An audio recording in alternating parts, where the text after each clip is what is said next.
Ésaïe, chapitre 25. Ô Éternel, tu es mon Dieu. Je t'exalterai, je célébrerai ton nom, car tu as fait des choses merveilleuses. Tes desseins conçus à l'avance se sont fidèlement accomplis. Car tu as réduit la ville en un monceau de pierres, la cité forte en un tas de ruines, la forteresse des barbares est détruite, jamais elle ne sera rebâtie.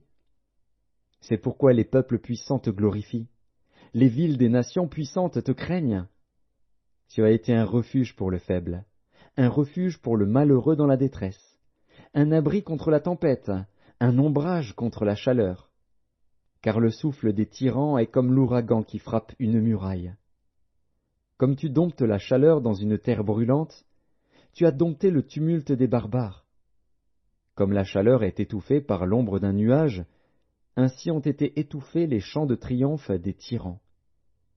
L'Éternel des armées prépare à tous les peuples, sur cette montagne, un festin de mets succulents, un festin de vin vieux, de mets succulents, pleins de moelle, de vin vieux, clarifié.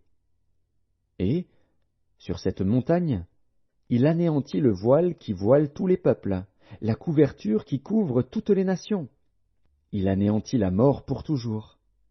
Le Seigneur, l'Éternel, essuie les larmes de tous les visages. Il fait disparaître de toute la terre l'opprobre de son peuple. Car l'Éternel a parlé. En ce jour, l'on dira, Voici, c'est notre Dieu, en qui nous avons confiance, et c'est lui qui nous sauve. C'est l'Éternel, en qui nous avons confiance.